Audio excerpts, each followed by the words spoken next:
Bom dia, meu nome é Beatriz e eu, a Alissa e o Antônio vamos apresentar agora o primeiro seminário, que é sobre o sistema penal inquisitório, acusatório e misto e o modelo brasileiro e as suas contradições. Inicialmente, a gente precisa relembrar alguns institutos que foram trabalhados em aula para a gente compreender a temática. Então, para o estudo dos sistemas processuais penais, a gente precisa lembrar que esse sistema ele é o conjunto de normas ordenadas e coordenadas entre si, que estão intimamente correlacionadas, de modo a instituir uma estrutura organizacional dentro de um ordenamento jurídico. E é importante a gente lembrar também que o estudo desses sistemas ele está condicionado a fatores de ordem político-ideológica, que é algo que a gente vai observar com mais clareza ao longo desse trabalho. O primeiro modelo que eu vou comentar é o modelo inquisitório, que ele perdurou ali principalmente entre os séculos 13 e 18, e é importante a gente lembrar que no transcurso do século 13 a gente teve a instituição do Tribunal da Inquisição ou do Santo Ofício para reprimir a heresia ou tudo que fosse contrário ou que gerasse dúvidas sobre os mandamentos da Igreja Católica.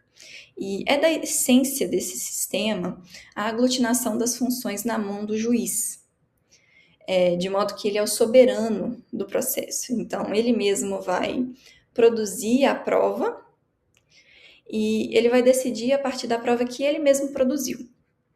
E esse sistema, como eu disse, ele predominou até mais ou menos o final do século XVIII, quando a gente teve a chegada da Revolução Francesa, com os novos postulados de valorização do homem, com os movimentos filosóficos que surgiram e repercutiram no processo penal, de modo a remover paulatinamente as características do modelo inquisitório. Apesar da gente observar traços desse modelo até hoje na nossa legislação.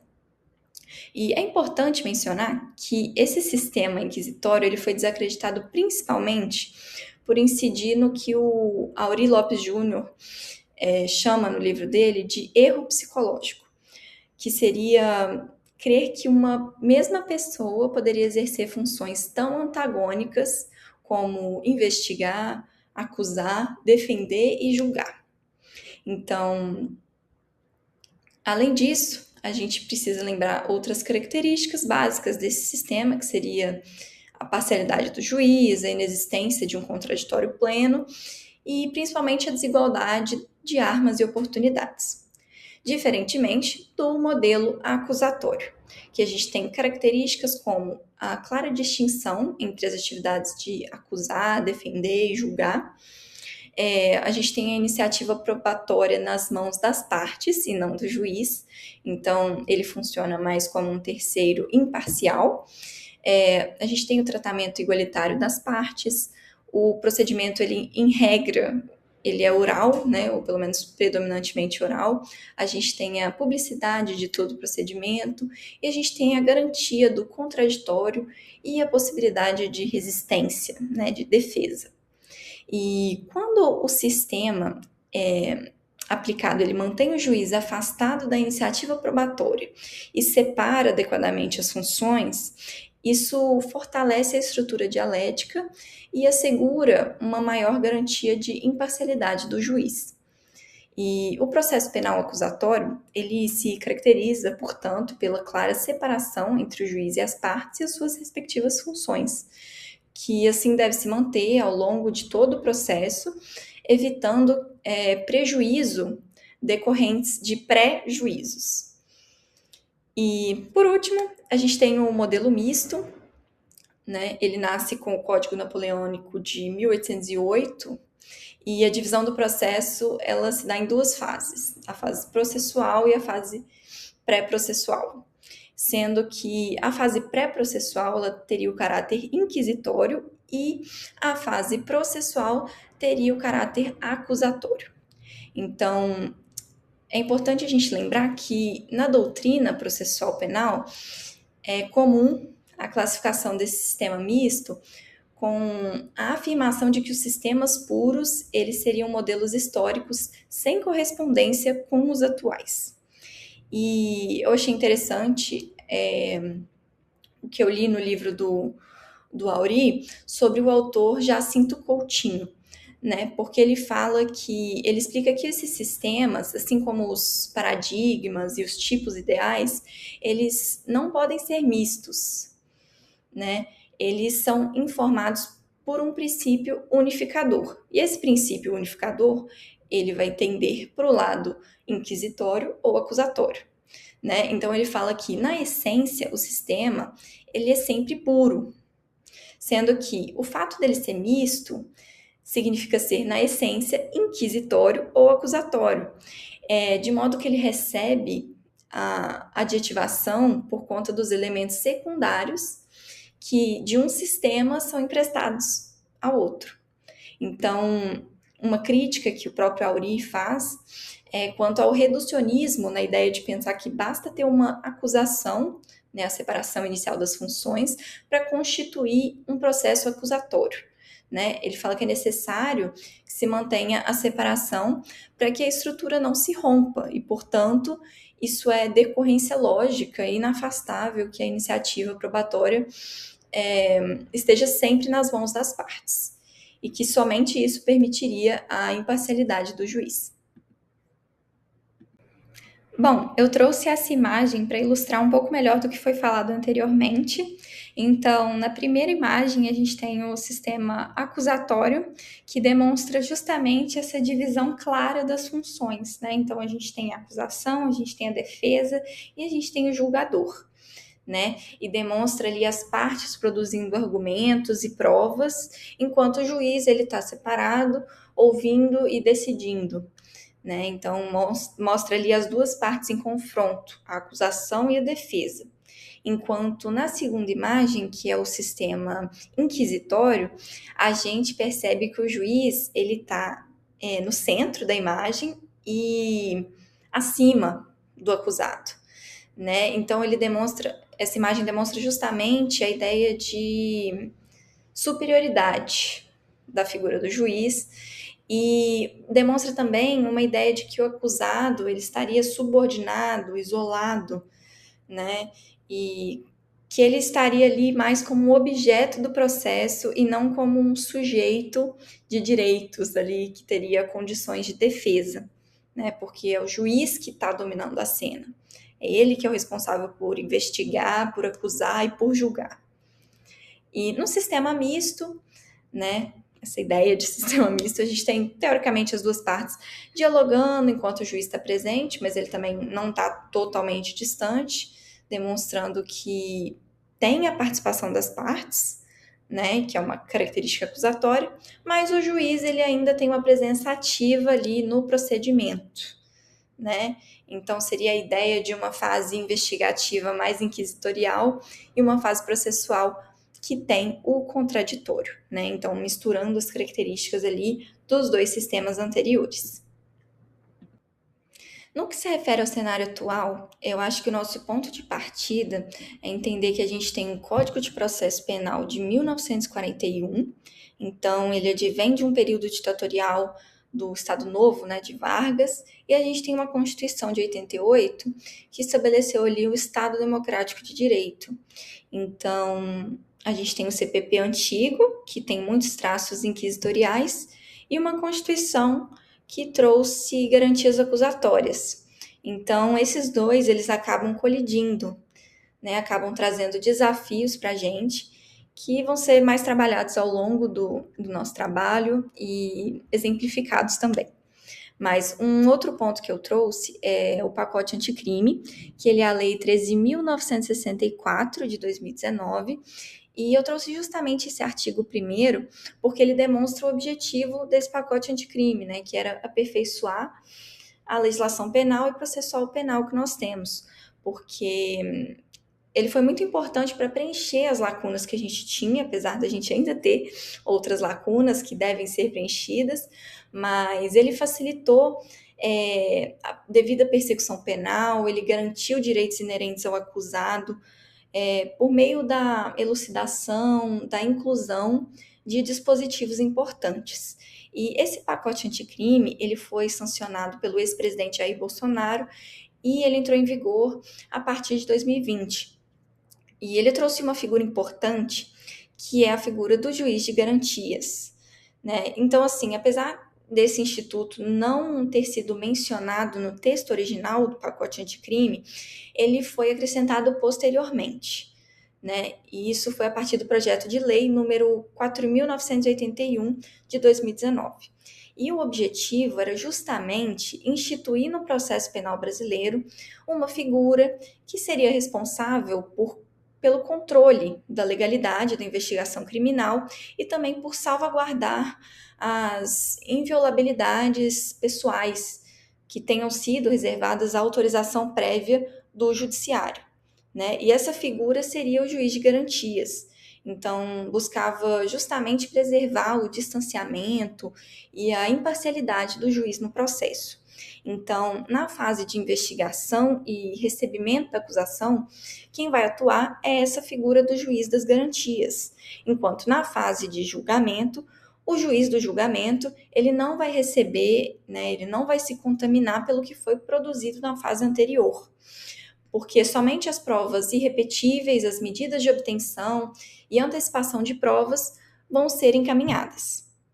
E, por fim, eu acho que é importante a gente destacar que essa matriz acusatória constitucional, ela conclui não existir imparcialidade do juiz, tampouco uma estrutura dialética ou contraditório em um sistema inquisitório, porque as funções elas ficavam na mão de um único magistrado. Então, essa figura justamente demonstra um traço do modelo acusatório na nossa legislação. Bom, ao analisar o sistema processual penal brasileiro, surge um debate relevante na doutrina. A ideia de que o chamado modelo acusatório formal, adotado por nós, entre muitas aspas, seria, na verdade, apenas um novo nome para as práticas típicas do sistema inquisitório. Segundo parte da doutrina crítica, o modelo brasileiro não é verdadeiramente acusatório, mas sim essencialmente inquisitório ou neo-inquisitório, especialmente quando se observa a forma como a prova é produzida e gerida dentro do processo. Porque um dos critérios fundamentais para identificar o sistema processual nessa dicotomia entre inquisitório e acusatório, que na verdade não existe, não há um sistema puro, é quem detém a gestão da prova. Se a iniciativa probatória está concentrada nas mãos do juiz, há forte aproximação com o modelo inquisitório, como é no nosso modelo. Então, nesse contexto, embora exista formalmente uma divisão de funções entre acusação, defesa e julgamento, por meio da Constituição Federal, na prática, essa separação ela é fragilizada quando o magistrado assume o papel ativo na produção probatória, deixando de ser um juiz espectador para ser um juiz inquisidor. Bom, a promulgação da Constituição de 88 representou um marco na estrutura do processo penal brasileiro, pois introduziu algumas garantias típicas de um sistema acusatório.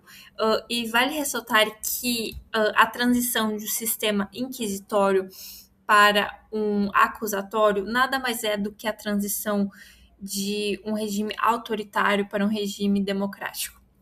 Bom, mas falando nas garantias, além da titularidade exclusiva da ação penal pública pelo Ministério Público, ao contraditório ampla defesa, o devido processo legal, a presunção de inocência, a publicidade, a fundamentação das decisões judiciais. Então, essa estrutura demonstra que a Constituição ela desenhou um modelo acusatório no qual as funções processuais são separadas.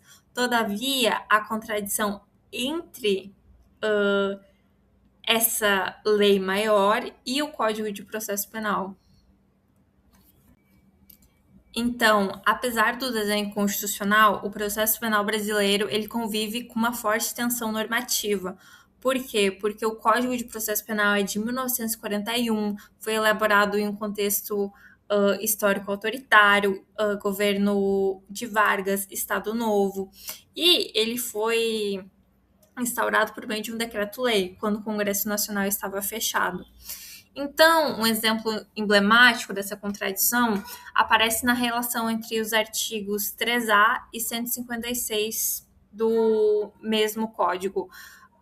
Ao mesmo tempo que o artigo 3A afirma que o processo penal terá estrutura acusatória, o artigo 156 permite que o juiz determine de ofício a produção de provas, inclusive antes da própria ação penal. Então, essa dicotomia gera um problema estrutural, porque ao assumir uma iniciativa probatória, o juiz deixa de atuar como um terceiro imparcial e ele passa a exercer um papel ativo na construção da prova. Ele é um juiz inquisidor, ele é um juiz ator, não é um juiz espectador. Então, quando o juiz investiga, produz prova, posteriormente julga com base nesses próprios elementos, há um comprometimento de princípios fundamentais do processo penal, como a igualdade entre as partes, o contraditório, a estrutura dialética do processo e, principalmente, a imparcialidade do julgador. Outro fator que contribui para essa contradição estrutural é a presença de uma cultura jurídica punitivista no sistema penal brasileiro. Ela é uma cultura que se caracteriza por uma valorização excessiva da acusação, uma tendência à presunção de culpabilidade, uma pressão social por punições rápidas, um encarceramento em massa como resposta principal à criminalidade. Então, é um fenômeno frequentemente alimentado pelo populismo penal, no qual leis penais são criadas ou endurecidas unicamente para atender o clamor social por punição, muitas vezes sem base em critérios técnicos de eficácia. Também a mídia e a opinião pública, elas reforçam esse cenário, incentivando uma verdadeira fúria punitiva, que acaba atingindo principalmente grupos socialmente vulneráveis. Daí a necessidade da filtragem constitucional. É um conceito que, vamos dizer, pede uma reinterpretação de todo o ordenamento jurídico infraconstitucional à luz dos valores, princípios e garantias da Constituição cidadã. Em outras palavras, a Constituição ela deve funcionar como um filtro axiológico, ela garantindo que todas as normas, inclusive essas normas processuais penais, sejam compatíveis com seus fundamentos democráticos. Assim, os dispositivos do CPP que reproduzem essas lógicas inquisitórias, eles devem ser reinterpretados ou limitados conforme princípios constitucionais. Então, o processo penal brasileiro ele revela uma profunda tensão entre os dois modelos. De um lado, a Constituição Federal, que estabelece um processo penal acusatório e garantista, e do outro, o CPP, que mantém estruturas e práticas de matriz inquisitória. Essa contradição faz com que o sistema seja frequentemente descrito como um modelo híbrido. E, nesse sentido, o professor Aurí Lopes Júnior ele descreve o processo penal brasileiro como um verdadeiro Frankenstein jurídico, porque ele é uma colcha de retalhos formada por normas de origens históricas distintas. Nós tivemos algumas alterações, como o pacote anticrime, mas nós ainda temos normas que remontam do período fascista. Então, superar essas contradições exige justamente a aplicação consistente da filtragem constitucional, garantindo que o processo penal brasileiro funcione efetivamente conforme os princípios democráticos estabelecidos na Constituição. Bom, nesse tópico eu abordaria o conflito de identidade que nós temos com um Código Processual Penal de 1941 contra a Constituição vigente, que é de 88. O contexto do Código Processual Penal de 41 é no contexto da Era Vargas, que foi um período extremamente autoritário do Estado Novo, contra o período de 1988, que foi num contexto de uma democracia mais ampla, em que a gente estava pedindo por mais democracia após um período do regime militar. E essa distinção ocasionou um choque normativo muito grande, porque enquanto a Constituição de 88 ela foca na proteção do indivíduo contra o arbítrio estatal, o Código Processual Penal de 41, no texto original, é o contrário, porque ele foi feito num período de supressão de garantias.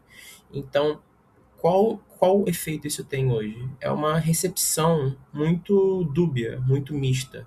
Por quê? Porque o judiciário ele tem que, a todo momento, mesmo que tenham sido feitos remendos que foram feitos no Código Processual Penal, tem que o tempo todo tentar filtrar o código para a Constituição atual, o que acaba gerando decisões conflitantes, em que algumas utilizam do modelo inquisitório, outras utilizam do modelo acusatório, outras utilizam dos dois. Então fica uma área muito nebulosa do direito processual. Bom, fica extremamente fácil de nós enxergarmos essa herança autoritária do Código Processual Penal de 41, pois a sua principal inspiração no seu processo de confecção foi o Código Rocco, que é o Código Processual Penal da Itália fascista de Mussolini, que, como já é de se esperar, não abordava com a precisão que a Constituição Cidadã atual aborda os termos como dignidade da pessoa humana, em que, por exemplo, na época, o réu ele era visto como um objeto de investigação bem característico do modelo inquisitório, e não como um sujeito de direitos, que é como o modelo acusatório atual tenta pregar. A regra era a prisão era muito mais relativizada, e não a extrema ratio que nós temos atualmente, conforme manda a Constituição Federal. Como meios de comprovar que ainda resta muito do sistema inquisitorial no Brasil, mesmo que o Código Processual Penal afirme que ele vai ser utilizado no modelo acusatório, no artigo 3A, conforme já foi dito anteriormente, é válido nós destacarmos alguns artigos que ocasionam muita liberalidade do juiz para ele atuar de ofício e atuar como uma espécie de justiceiro em busca de uma verdade que ele entende como ser. Por exemplo, no artigo 310 do Código Processual Penal, ele pode converter a prisão em flagrante em preventiva. No 242, pode solicitar a busca e apreensão. No 127, pode pedir o sequestro de bens. No 209, ouvir testemunhas além das indicadas. No artigo 196, pode pedir o reinterrogatório de testemunhas a qualquer momento. No 385, condenar, mesmo que o MP tenha pedido a absolvição, além de poder reconhecer agravantes não alegadas, e no 383 pode alterar a classificação jurídica de um fato. Ou seja, esse leque de artigos presentes atualmente no Código Processual Penal permitem que o juiz ele não atue meramente como imparcial. Ele pode sim tomar um lado, ele pode sim levar a narrativa para um lado que ele crê ser o certo, porque de ofício, com todas essas liberalidades, ele acaba sendo uma espécie de justiceiro, o que é uma característica muito presente no nosso Código Processual Penal do sistema inquisitório. E mesmo com as mudanças recentes no Código de Processo Penal, ficou ainda muito presente nele a mentalidade inquisitória, porque, conforme dito anteriormente nos artigos, o juiz possui muita liberdade para atuar de ofício para tomar um viés que ele quiser. Por exemplo, na ADI 6298, o ministro Luiz Fux ele recusou em aceitar que o juiz de garantias ele atue nos casos em que seja de competência do tribunal do júri e nos casos de violência doméstica contra a mulher e a família.